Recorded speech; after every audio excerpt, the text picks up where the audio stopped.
ঈদের হাটেতে চলে গিয়েছিলাম গরু দেখতে, কিন্তু আমাদের তো মেয়েদের তো যাইতে হয় না, কিন্তু আমাদের এখানে বিখ্যাত একটা বড় হাট, মনে করেন শুক্রবারে হাট লাগে, বিশাল বড় একটি হাট।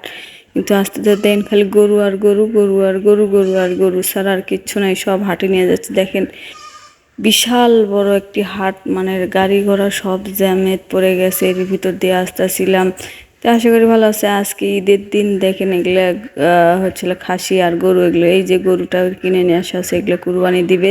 কুরবানি দেওয়ার জন্য সকালবেলা গোসল টুসল করে রেডি, ঈদের দিন বুঝতে পারছেন। সকালবেলা উঠছি, উঠেতে এইগুলো গরু যাদের থেকে কিনছিল তাদের বাড়িতেই ছিল, পরে খালি নিয়ে এসে গোসল করে খাইতে দিছে। দেখেন এখন আমরা খাওয়া দাওয়া করে শেষ করে নামাজ পড়তে যাব, তাই গোসল করলাম। তো গোসল করার আগে কিছুটা হলেও ভিডিও করে রাখি, কারণ পরবর্তী করতে পারবো না। গোসল টুসল করে চলে গেলাম, এই যে চলে যাচ্ছি মাঠে।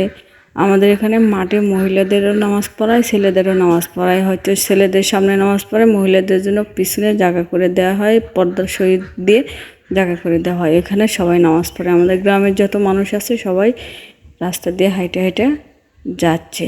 আপনাদের ওখানে কার বা দেশে কার কীরকম, এক এক রকমের, এক এক দেশের এক এক রকমের চালচলন আছে, জানি না কাদের দেশে কীরকম।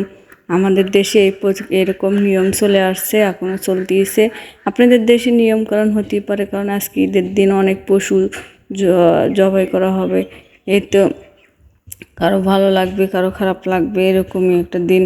আজকে সবার দিন খুশিতে কাটুক, ভালো কাটুক, সুন্দর কাটুক, এই কামনায় হচ্ছে সবাই ভালো থাকবেন। আর হচ্ছে দ্বিতীয় কথা, আমার পেজটাকে ভালো লাগলে অবশ্যই সবাই মিলে একটু ফলো করে দিবেন। নামাজদের ঘরে এই যে চলে যাচ্ছি, এটা হচ্ছে আমাদের নামাজের জায়গা। এই যে মাঠ, ঈদগাহ মাঠ, এই যে পর্দা শৈল করে দেখেন হলে জায়গা করে দেওয়া হচ্ছে মহিলাদের জন্য। এখানে মহিলারা নামাজ পড়বে। নামাজ পড়ে দেখেন এই যে এখানে সবাই মহিলারা এসে আছে, আর সামনে ওখানে পুরুষ নামাজ টামাজ পড়া এই যে সবাই একসাথে চলে যাচ্ছি এখন বাড়িতে। যে ধরেন আল্লাহর রহমতে, আল্লাহর হস্তে যারাই যতটুকু পারে সবাই কুরবানি দিবে। সবার দাওয়াত রইলে চলে আসবেন আমাদের বাড়িতে ঈদের দিন। সবার দিন খুশিতে কাটুক, ভালো কাটুক, সুন্দর কাটুক, এই কামনায় সবাই সুস্থ থাকবেন। সবাই ঈদের মাংস খেয়ে অনেকেই অসুস্থ হয়ে যান, আবার অনেকেই সুস্থ থাকেন। এই যে কুরবানি দেওয়ার জন্য দেখেন চলে আসছে গরুটা, সবাই মিলে ধরতেছে, কিন্তু অনেক বড় গরু, কিন্তু পারতেছে না। আর ফেসবুকে বুঝে নিতে অনেক কিছু দেখানো হয় না, তাই কারণ অতটা পুরোপুরি ভিডিও করতে পারিনি, যতটুকু